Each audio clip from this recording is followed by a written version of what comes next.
Tuesday morning. Thanks a bazillion and 3H for hanging out with us on this Tuesday morning. We do hope you stick around all week long. Every week. Yeah, we do. And according to staff meteorologist Matthew Harding, sunny and warm will be making into either the upper 80s, low 90s, somewhere around the 90 mark today, and through the remainder of the week as well, and into the weekend. No, you don't say. Yes. Well, Matthew says 90, 60, 90, 60, 90, 60, 90, 60. Overnight low is going to be in the mid 60s. We'll see a cool down starting next week. Highs are going to be in the upper 70s with plenty of sunshine. That is sweet. Time to open up the windows. Those lows are going to be in the upper 50s. How about that? Gonna sleep like a baby. I don't have a clue what the temperature is. What is it, 64, 65, something like that? Feels pretty good outside if you're going out there. It does. Matter of fact, if you haven't even made it into work, go ahead and call in well. Yeah. Tell him you're feeling pretty decent. Yeah, you know what? That should be a good, you should be able to call I'm feeling in. pretty good. I think I'm staying home today. I think I'm going to enjoy the day. Time for Strange But True News. Bring it home. All right. Internet personality Jack Doherty. I don't know if you know him or not. He crashed his 200,000 McLaren during a live stream this weekend after appearing to look at his phone while driving in the rain. A YouTuber with nearly 15 million subscribers. Wow. And never heard of the guy. Doherty, he's 20 years old, is known online for his controversial prank videos and wealth flaunting. He streamed the crash on Kick, whatever that is. No idea. Streaming service, I'm sure, where his channel was banned following the incident. Now, a clip of the stream that circulated online appeared to show Daughtry seemingly speeding on a wet highway while glancing down at his phone in his hand before exclaiming, "No, no, no!" And then boom, boom, boom. Well. As he lost control of his car and veered into a guardrail.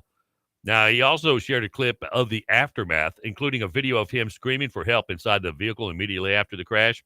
In the video, he asked one of his rescuers to hold the camera for him as a group of bystanders dragged him out of the window. Viewers quickly criticized the streamer for appearing to be more concerned about his totaled car than his cameraman in the passenger seat, who appeared to be still inside the car, clutching his arm and bleeding from the head. Oh, my gosh. He also shared a clip of the two sitting in the hospital room where his cameraman was getting stitches on his head. Some online noted that, however, that he did not re-upload the full footage of his behavior leading to the crash. Soon after that, it went viral on Saturday. His account disappeared from Kick. Yeah, spokesperson said they don't condone illegal activity, which is why they swiftly took action to ban this creator from the platform. Boy. They lost all his viewers. The content on the stream appears to have violated several of Kick's community guidelines, pretty much like TikTok. Yeah, we do that all the time.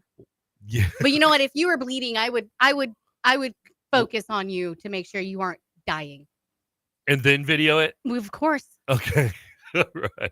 Memories, you know. There's a British woman who applied by mail for a job as a motorcycle stunt rider.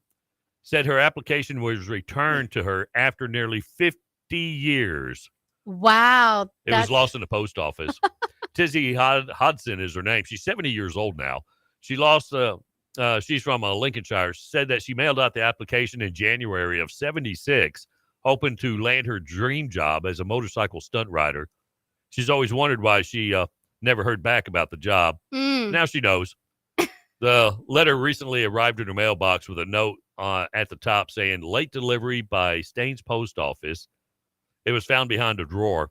50 years 50 later? years later, Wow. yeah. Hodson said that the application letter returned came as a shock, and she doesn't know how they found her. She's moved like 50-odd times and even moved countries 4 or 5 times. But she said it meant a lot to her to get it back. She said she remembered very clearly sitting in her flat in London, typing the letter. Every day she looked for the post, but there was nothing there, and she was so disappointed. That's right. She went on to bigger, better things. She didn't land the job that she wanted, obviously, but she went on to perform jobs including snake handler, aerobatic pilot, and flying instructor. Okay, that's pretty cool. Yeah, it is. She's a cool lady. Oh, FEMA. Oh, we've been hearing these stories about FEMA. Yeah. They're trying to fend off allegations about its disaster relief funding. A 2023 webinar hosted by the agency has resurfaced depicting panelists discussing the need to reshape FEMA's policy to emphasize equity over those that benefit the greatest number of people. The agency held a webinar in March of 2023, and one of the following month featured panelists from faith-based organizations, private nonprofits, local and state governments, and others who work in disaster preparedness and relief. Now, emergency management specialist Tyler Atkins, who moderated the discussion, lamented that disasters compound the disadvantages experienced by the LGBTQ community.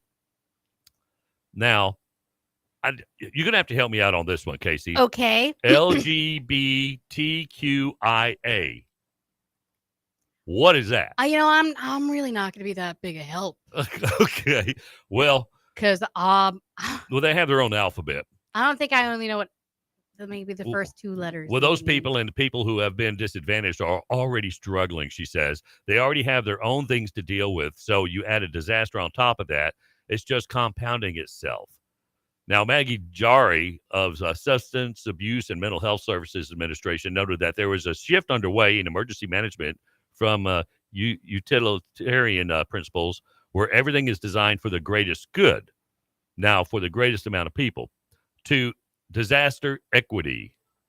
A second webinar was held following the following month, focusing on response and recovery considerations for the alphabet people, survivors and of disasters.